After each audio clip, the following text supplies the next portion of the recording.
పేద ప్రజలకు ఇంకా అందలేదు. అదేవిధంగా వారు చేసిన మరి ఎజెండా ద్వారా మేనిఫెస్టో ద్వారా చెప్పిన అంశాలను కూడా ఏ విధంగా అమలు చేస్తారన్నది మనం అందరం కూడా పరిశీలించాల్సి ఉంది.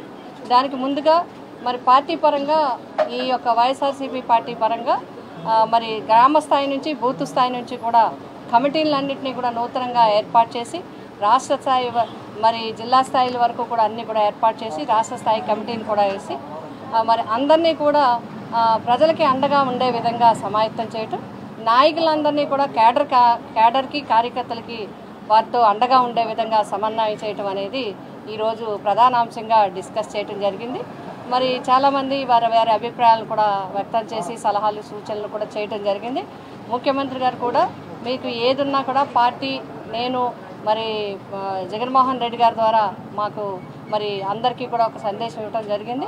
మీరు కింది స్థాయి నుంచి అందరికీ అండగా ఉండండి, నేను మీ అందరికీ కూడా అండగా ఉంటాను, మనం అందరం కలిసి ముందుకు నడవాలి, ముందుకు వెళ్ళాలి, ప్రజలకు అవసరం వచ్చినప్పుడు ప్రజలకు అందుబాటులో ఉండాలి, ముందు క్యాడర్ను మనమంతా చూడాలని చెప్పి వారు కూడా చెప్పడం జరిగింది. కాబట్టి తప్పనిసరిగా మేమందరం కూడా ప్రజా నిర్ణయాన్ని గౌరవిస్తూ ఏం జరిగిందనే విషయాలు మరి గతంలో కూడా చెప్పడం జరిగింది. అది ఈవీఎంసా ఏంటి అనేది, ఇంతంత మెజార్టీలు కానీ ఈ రకంగా రావటం కానీ ఇవన్నీ కూడా మరి దీనికి సాక్ష్యాలు ఇవన్నీ కాదు, చాలా ఇది దేశవ్యాప్తంగా కూడా చర్చ జరుగుతుంది. చాలా పార్టీలు నాయకులు కూడా డిస్కస్ చేస్తున్నారు ఈ అంశాల మీద. వీటి మీద టెక్నికల్గా చాలా అంశాలు ఉన్నాయి. అదేవిధంగా గతంలో ఇట్లాగే నెగ్గిన వాళ్ళు కూడా గతంలో కూడా చెప్పడం జరిగింది. కాబట్టి ఆ విషయాలన్నీ కూడా మనం పక్కన పెట్టి మనం పార్టీ పటిష్టవంతంగా ముందుకు వెళ్లాల్సిన అవసరం ఉంది. ఆ విధంగా మీరందరూ మరి కార్యకర్తలకు అండగా ఉంటూ కమిటీలన్నింటినీ కూడా కొత్త కమిటీలను ఏర్పాటు చేసుకుంటూ మనం ముందుకు వెళ్ళాలి. ఆ విధంగా వెళ్ళమని డైరెక్షన్స్ ఇవ్వటం జరిగింది. ఇక చాలా అంటారు వాళ్ళకి జగన్మోహన్ గారిని ముందు నేనేమంటానంటే ప్రభుత్వ పక్షంలోకి వచ్చారు కాబట్టి ప్రజలకు ఏ వాగ్దానం ఇచ్చారో ఆ వాగ్దానాలను అమలు చేయడానికి చూడండి.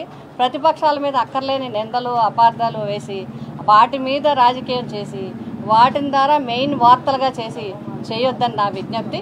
మీరు ప్రజలకు ఏమైతే ఇచ్చారో, పేద వర్గాలకు ఏమైతే ఇచ్చారో, మహిళలకు ఏమైతే ఇచ్చారో, ఎస్సీ ఎస్టీ బీసీ వర్గాలకు ఏమైతే ఇచ్చారో, విద్యార్థులకు ఏమైతే ఇచ్చారో అవన్నీ కూడా మరి జగన్మోహన్ రెడ్డి గారు ఒక డేట్ పెట్టి క్యాలెండర్ పెట్టి ఏ విధంగా అయితే అమలు చేశారో, ఏ విధంగా అయితే పక్షపాతి ధోరణి లేకుండా ఈవెన్ పార్టీలను కూడా చూడకుండా ఏ విధంగా అయితే పథకాలు సంక్షేమ కార్యక్రమాలు అమలు చేశారో మీరు ఆ విధంగా చేసి చూపించమని నేను తెలియజేస్తాను.